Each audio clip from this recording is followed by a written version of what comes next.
Imagine saving every single penny for 5 years, finally ready to buy the home where your kids grew up, only for greedy heirs to swoop in and jack up the price by $80,000. Well, that happened to my best friend.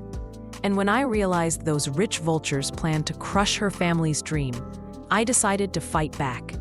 And let me tell you, what we pulled off on open house day was absolute chaos. And it worked. If you've ever been burned by greed, betrayal, or someone trying to take advantage of you, you're going to love this one.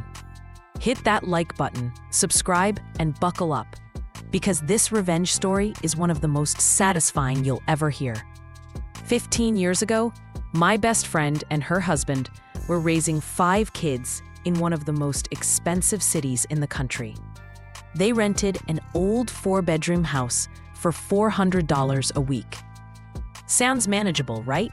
But trust me, the place was a dump.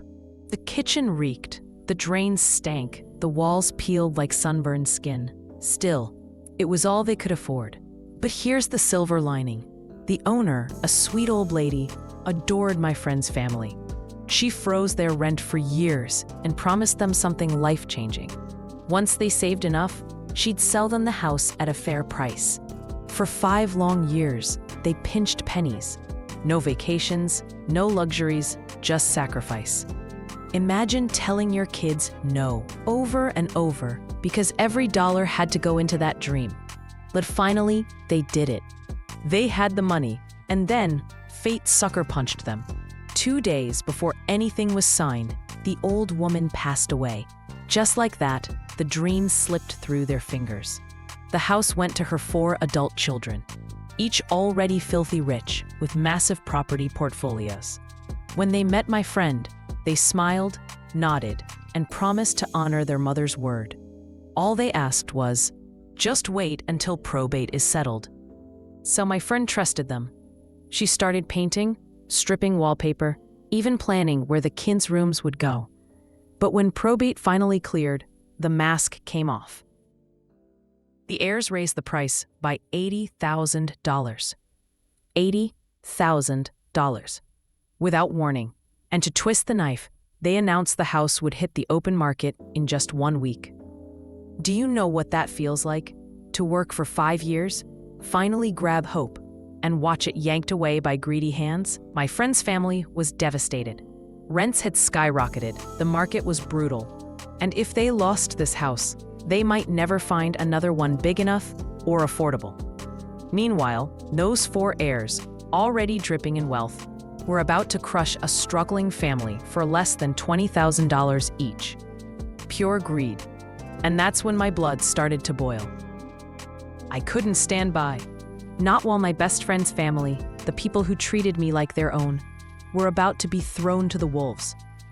That night, lying in bed, my anger burned so hot it kept me awake. My mind kept repeating, they don't need this money. They just want to squeeze blood from a stone. Not on my watch. And then, the idea came to me. If they wanted to sell the house on the open market, fine. We'd just make sure nobody in their right mind would want to buy it. I started researching how to tank a property showing, and I had ideas. Clutter the space. Instead of showing off the house's size, we'd shrink it. We dragged every piece of furniture away from the walls, borrowed bulky ornaments, and plastered the walls with motorcycle memorabilia. The house looked cramped, chaotic, and smaller than ever. The smell game. Forget scented candles. My friend boiled cabbage on the stove until the stench seeped into every room. Around the doors, we sprayed ammonia, so the entryway smelled like feral cats marking territory. And the pièce de résistance? We cracked 24 rotten eggs and flushed them into the drains. Sewer gas rose like a curse from the underworld. The neighborhood look. We got a moldy old couch and plopped it on the neighbor's lawn with their permission. From the street, the area screamed sketchy. But I didn't stop there. Oh no, I called in reinforcements. Open house day arrived. The heirs had no idea what was coming. We unleashed chaos.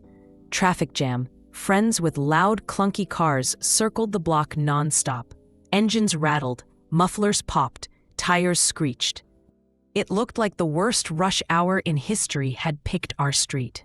The biker crowd, our rugby club, big, burly guys, rolled up on motorcycles, decked out in leather, looking rough as hell. The neighbor fired up a barbecue. We handed out cheap beers, and soon the front lawn looked like a biker rally. The party vibe. Laughter, shouting, engines roaring, smoke wafting. Any potential buyer stepping onto that street thought, nope, not for me. And inside, they were hit with cabbage stench, cat piss reek, and sewer gas all at once. People walked in, gagged, and walked right back out. One woman didn't even make it inside. She sat in her car, watched the party next door, shook her head, and drove off. The only serious buyer who stuck around tried to chat with someone leaving the barbecue. Bad move. The partygoer told him the truth about the drains constantly backing up, stinking up the whole street, and casually mentioned parties every couple weeks. That buyer left without even looking back. By the end of the open house, my friends were the only people who made an offer. Sure, they still had to pay a little more than they'd planned, but thanks to our sabotage, it was nowhere near the extra $80,000 those greedy heirs wanted. My friends signed the papers and slapped down the deposit that very day. The next morning, one brave buyer finally tried to swoop in with an offer, $30,000 higher. But too late, the contract was already signed. And thanks to strict anti-gazumping laws, the heirs couldn't do a damn thing. I would have paid money to see their faces when they realized the only family who got the house was the very one they tried to cheat. Those heirs thought they'd line their pockets with an extra $80,000. Instead, they got stuck with a stinking, rowdy open house disaster and walked away empty-handed. Meanwhile, my friends, they got their dream home. They raised their kids there, built their lives there, and all because we turned greed against itself. Justice served, hot, smoky, and reeking of boiled cabbage. Sometimes life doesn't hand you fairness. Sometimes you have to fight for it. Those heirs thought they could crush a struggling family with their wealth and power, but in the end, community, creativity, and a little bit of mischief outsmarted them all. If this story gave you chills, smash that like button and tell me in the comments, what's the most satisfying revenge you've ever seen or pulled off? Don't forget to subscribe for more tales of karma, payback, and justice served cold. Until next time, stay clever and stay kind.